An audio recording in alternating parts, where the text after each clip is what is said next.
Disciplinados por el Hijo, segunda parte y última sesión de esta serie que nos ha revelado mucho y tiene aún más para el día de hoy. Hoy avanzamos sobre la segunda parte de Apocalipsis 3, 14 al 22, el mensaje a la iglesia de la Odisea. Encontramos allí el punto de conexión con el tema de la disciplina en el verso 19. Yo reprendo, dice el Señor resucitado, glorificado, y disciplino a todos los que amo. ¿Cómo hemos tolerado la disciplina en la semana que transcurrió? Es para asimilar, todo esto es para tomar muy en serio, para alinearnos con esa disciplina, porque es para nuestro bien, es para santificarnos, para que participemos de su santidad y de su gobierno, como aprendimos la semana pasada. ¿Recuerdan? Avanzamos en 4 escenas. El diagnóstico que el Señor hacía sobre la iglesia de la Odisea, pongámosle el nombre de la nuestra o de nuestra vida. En realidad le habla al pastor de la iglesia, al ángel de la iglesia, pero es un mensaje para toda la comunidad, el pastor como responsable de esa comunidad. Había hecho un diagnóstico porque conozco tus obras, dice, sé que no eres ni frío ni caliente, ojalá fueras lo uno o lo otro. Reflexionamos sobre el tema de la tibieza y ese fenómeno extraño en la semana. Escuchamos también del juicio que el Señor hace con su palabra sobre esa comunidad. Dice, por lo tanto, como no eres ni frío ni caliente, sino tibio, estoy por vomitarte de mi boca. Ese era el juicio. Recogía también el texto la opinión que de sí tenía la comunidad y el pastor de esa comunidad. Tú dices, y lo que decía suena un poco agrandado, por decir poco, dices, soy rico, me he enriquecido y no me hace falta nada. Estaba muy solvente el hombre y toda su comunidad no necesitaba ni aún la comunión con el Señor de la iglesia. Es la primera iglesia que se describe en toda la Biblia donde Jesús vive afuera de la iglesia, donde está afuera golpeando la puerta para entrar. No en el sentido lastimoso, como vamos a ver, sino reclamando autoridad y reclamando el gobierno de lo que es suyo.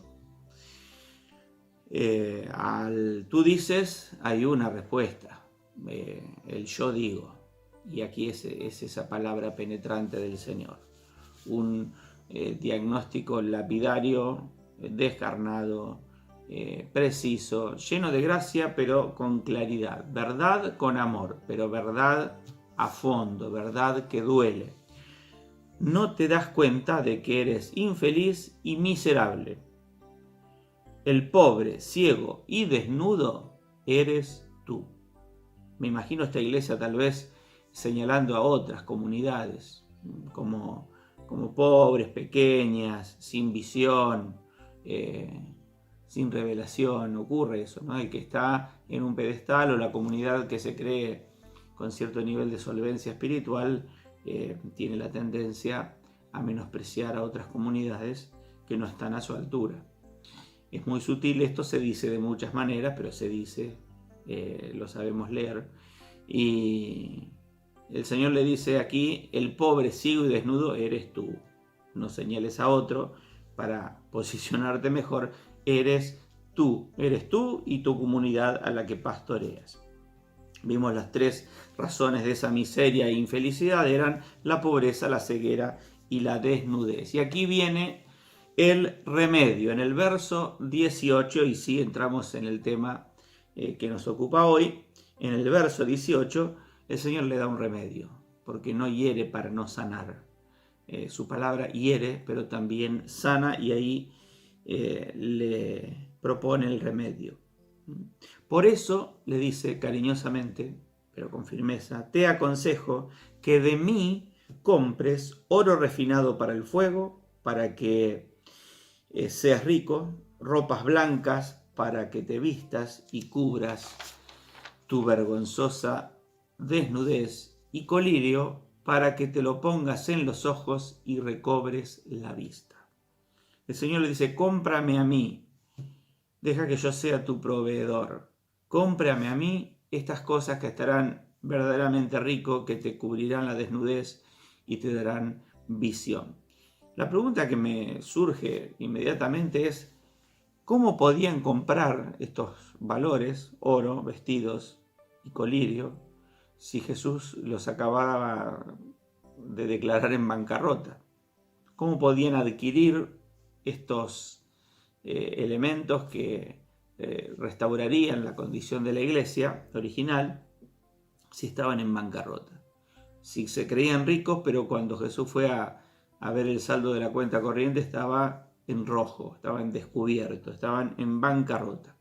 Y aquí empieza a asomar la gracia, ya más explícitamente. Me recuerda a Isaías 55:1. Esta escena es recurrente en la Biblia porque tanto Israel como la iglesia en este caso más de una vez manifiesta sus debilidades, y es la gracia del Señor la que suple y cubre esa falta. En Isaías 55:1 el Señor invita a Israel, que estaba también en una situación de quebranto en el exilio: vengan a las aguas todos los que tengan sed, vengan a comprar y a comer los que no tengan dinero. Y aquí viene la paradoja: vengan, compren vino y leche sin pago alguno. Esta es la propuesta de gracia del Señor a su iglesia: compren sin dinero, porque es por gracia, porque no lo pueden adquirir. Esa idea de que me he enriquecido y no me falta nada, son mentiras. Te falta todo porque eres pobre, ciego, desnudo, eres infeliz, miserable, y la única riqueza la puedes adquirir porque yo te la dé, y es por gracia. Vengan y compren vino y leche sin pago alguno. Y insiste el Señor de la iglesia: que me compres a mí. Habían adquirido, como vimos en el discipulado que habían recibido de su contexto, habían adquirido el oro de la prosperidad comercial de la ciudad, sus capas refinadas para cubrir su desnudez, y habían adquirido el colirio para sus ojos, para tener una buena visión. Pero esos elementos no los habían enriquecido concretamente. Necesitaban urgentemente un cambio de proveedor.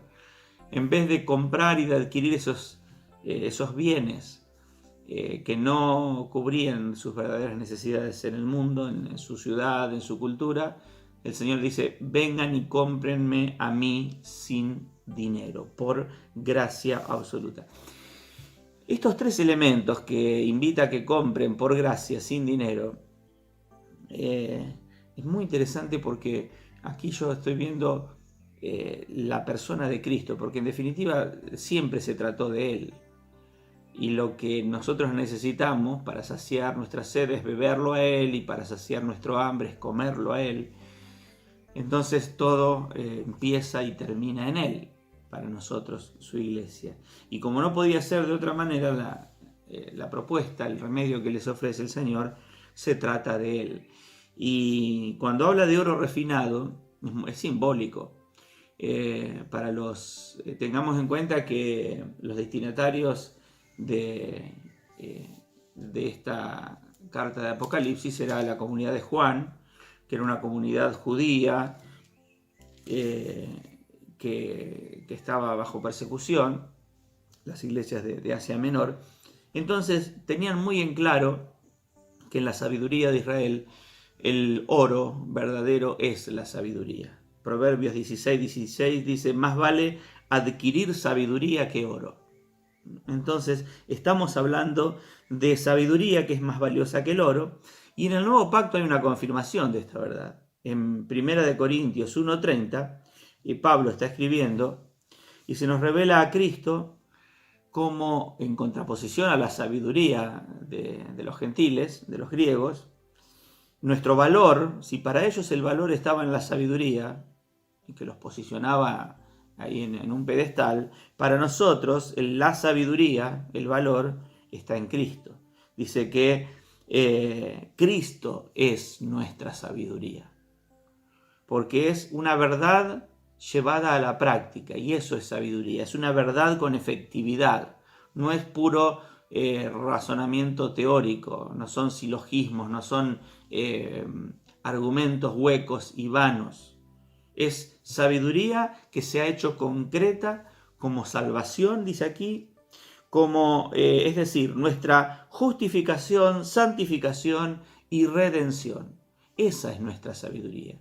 Y el que ha concretado estas bendiciones es Cristo mismo. Entonces, Cristo es nuestra sabiduría. Ha sido hecho para nosotros esta bendición: justificación, santificación y redención. Cuando empezamos a confiar en otra sabiduría, que es lo mismo que decir en otro evangelio que no es tal, perdemos, nos caemos de la gracia y perdemos el valor de la justificación, de la santificación y de la redención, porque ponemos nuestra confianza en otra cosa que no es Cristo. Caemos de la gracia, es una forma de caer de la gracia. Pero esta gente había caído en el mismo problema. No era una ciudad caracterizada por la sabiduría, no eran los corintios, pero era una ciudad que había discipulado a la iglesia, la había moldeado a la iglesia para que ponga su valor en cosas materiales. Y Jesucristo le dice: eres pobre, necesitas la sabiduría, lo que te da verdadera riqueza. Para eso yo me empobrecí, para enriquecerte, le dice el Señor. Adquiere el oro refinado de la sabiduría, que soy yo mismo. Le dice también: adquiere ropas blancas, las ropas de la santidad. En Gálatas 3:27, mirándolo siempre desde una perspectiva desde Cristo, todos los que han sido bautizados en Cristo se han revestido de Cristo. Y Pablo también a los Efesios los insta a ponerse el ropaje de la nueva naturaleza, del nuevo hombre, creada a imagen de Dios en verdadera justicia y santidad. De nuevo, el ropaje es Cristo, la vestidura es Cristo. Necesitaba esta iglesia revestirse de Cristo para no mostrar la vergonzosa desnudez. Todas nuestras obras, todas nuestras adquisiciones para cubrir nuestra desnudez son vanas. Solamente la justicia de Cristo puede cubrirnos. Necesitamos revestirnos de Él. Insisto, todo siempre se trata de Él. Y el colirio es el que otorgaba la visión, y Jesús también representa ese colirio. Recordemos el caso de Pablo cuando recibió esa tremenda revelación del Cristo resucitado camino a Damasco. Quedó ciego por el resplandor del Señor, de la manifestación que tuvo ocasión de ver, y cuando Ananías fue comisionado para orar por él, le dijo: hermano Saulo, el Señor Jesús, que se te apareció en el camino, me ha enviado para que recobres la vista y seas lleno del Espíritu Santo. Al instante cayó de los ojos, algo como escamas y recobró la vista. La iglesia necesita aplicarse el colirio que es Cristo mismo para recuperar su visión.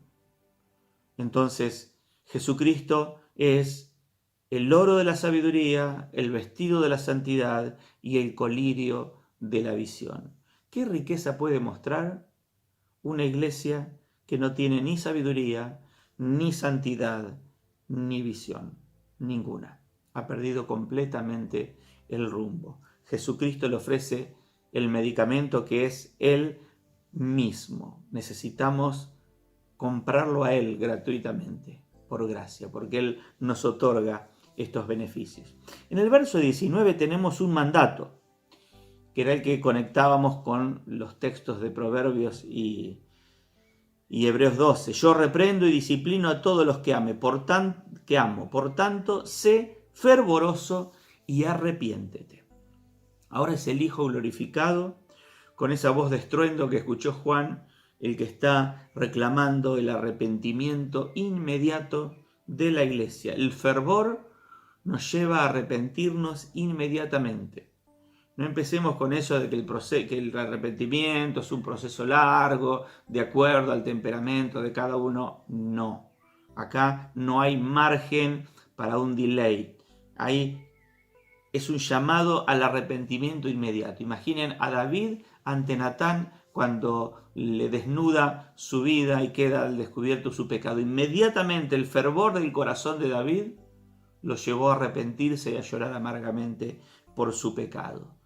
Se requiere un arrepentimiento inmediato. Eso lo da el fervor. Y el fervor y ese arrepentimiento se requieren realmente para que la iglesia se sacuda esa somnolencia que tiene, ese sopor, ese estado de narcotizado, de adormecimiento. Y solamente una medida drástica puede sacarlo de la tibieza. No es un proceso lento, es una palabra profética que choca contra la realidad de la iglesia, la despierta y la iglesia responde fervorosamente con arrepentimiento. Y el fervor está ligado a la acción, a las obras. Si queremos tener un ejemplo paralelo, similar a este, es la iglesia de Éfeso, donde aquí mismo en Apocalipsis, donde el Señor le dice, vincula el arrepentimiento con la acción. Arrepiéntete y vuelve a practicar las obras que hacías al principio. Eso es fervor, es practicar las obras, aún sin entender demasiado, sin entender todo.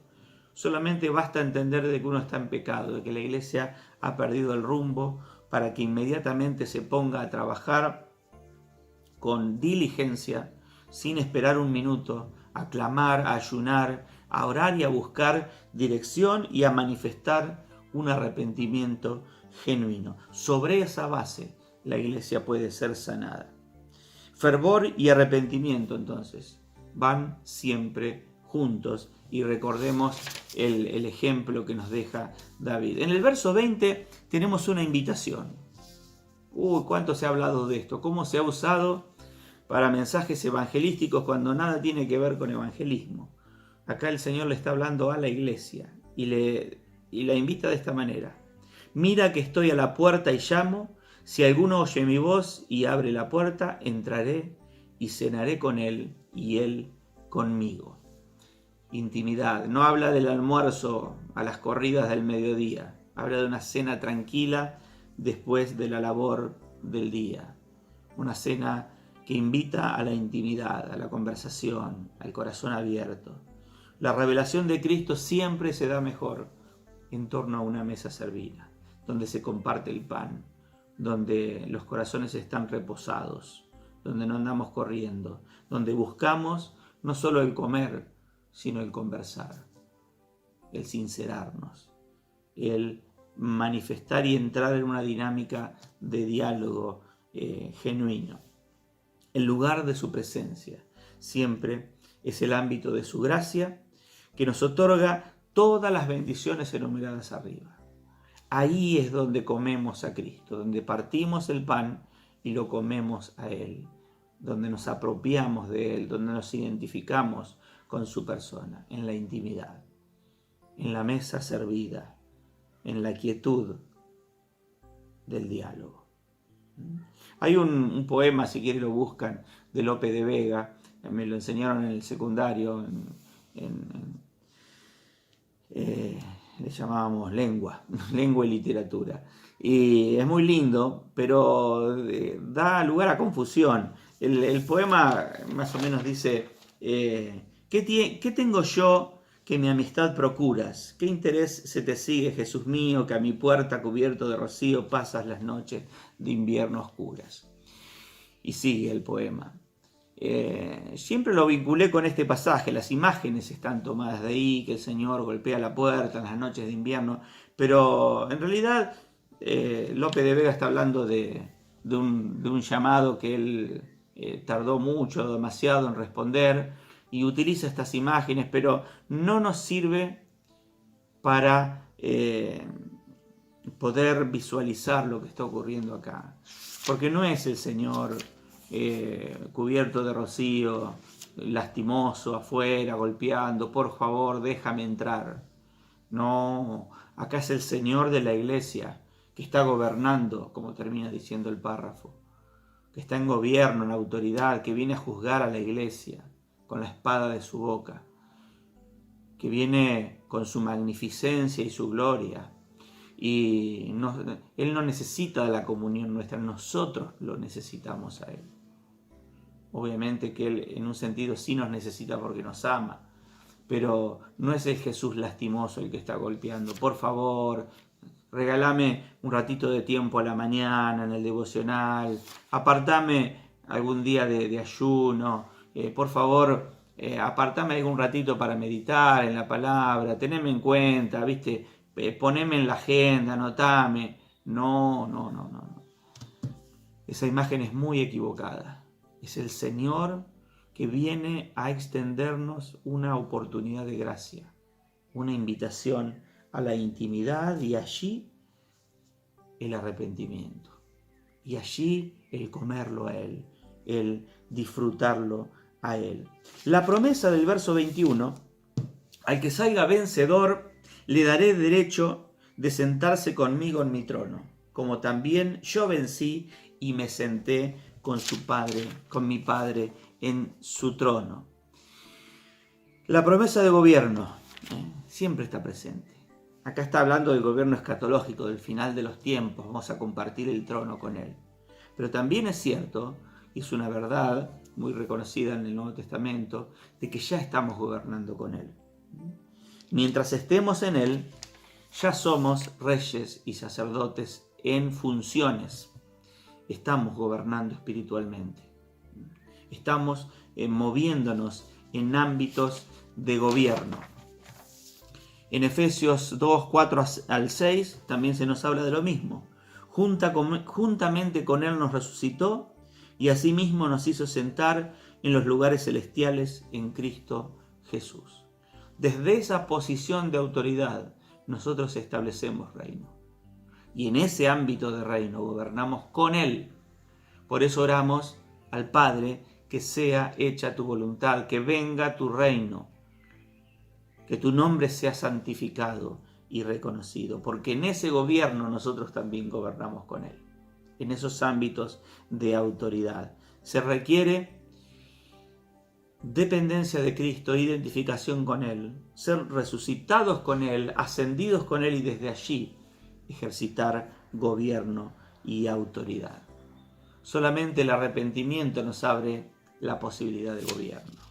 Si no, venimos siempre corriendo detrás de los acontecimientos, apurados por el enemigo, acorralados por él, cuando es la iglesia gloriosa del resucitado la que avanza, la que extiende el reino, la que prevalece aún sobre las persecuciones y la oposición. Como conclusión, repasemos estas tres estaciones que vimos: disciplinados como hijos, disciplinados con el Hijo y disciplinados por el Hijo. Todo se trata de Él. En el antiguo pacto el Hijo es anunciado.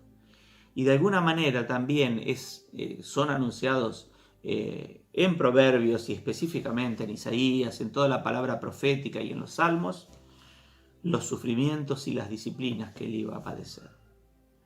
Pero ya en el nuevo pacto, eso que era anunciado, que era premonitorio, que era proyectado hacia adelante, se hace carne en el Hijo. Y el Hijo asume la disciplina y asume la obediencia y por ella es perfeccionado.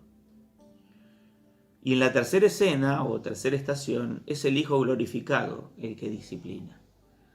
Porque ya fue anunciado, ya se encarnó, asumió la obediencia, fue perfeccionado, glorificado aquí y con autoridad desde el trono purifica su iglesia. Y allí estamos nosotros, identificándonos con Él y también siendo disciplinados con Él. No rehusemos su disciplina porque es una expresión de gracia y de amor, para formarnos, para participar de su santidad y participar de su gobierno. Todo se trata del Hijo y de nosotros en Él. Todo se trata de su padecimiento. Y ahora nosotros venimos a completar, como decía Pablo, los sufrimientos del Señor. Disciplina, discipulado, arrepentimiento. En Apocalipsis 22:16, ya al final, cerrando, el apóstol Juan dice: estas cosas, todas las que escribí, incluyendo las que nos ocuparon estos días, conciernen a las iglesias. Conciernes. Son apropiadas, son pertinentes para la iglesia. El que tiene oídos para oír, que oiga lo que el Señor dice a la iglesia. Todo se trata del Hijo y de nosotros en Él. Posicionados en Él, entonces, asumiremos su disciplina. Nos inscribiremos en su discipulado con gozo, porque Él nos hace participar de su santidad, de su gloria y de su gobierno.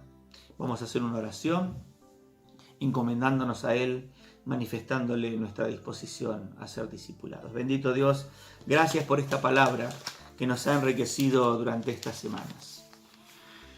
¿Qué perspectiva nos ha dado, Señor? ¿Cómo ha fortalecido nuestra identidad de hijos el saber que nos disciplinas como una expresión de tu gracia para fortalecernos, para formar carácter, para formar a Cristo en nosotros?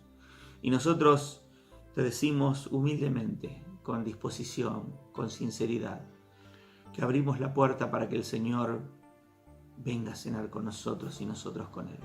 No necesitamos otra cosa sino a Él, estar con Él. Fuimos llamados para estar con Él, para caminar con Él. Si nos hemos apartado de este camino, si hemos perdido el rumbo, la visión, si tenemos de nosotros un concepto equivocado, corrígenos. Guíanos al arrepentimiento y ayúdanos a hacer frutos dignos de arrepentimiento, con fervor, con corazón fervoroso para arrepentirnos, como David. Gracias por esta palabra. Gracias porque todo se trata del Hijo y de nosotros en Él. Y allí estamos seguros. Y no queremos estar en ningún otro lugar, sino en Cristo y ser hallados en Él cuando Él retorne a buscar a su iglesia, a su novia. Gracias, Señor, por esta palabra.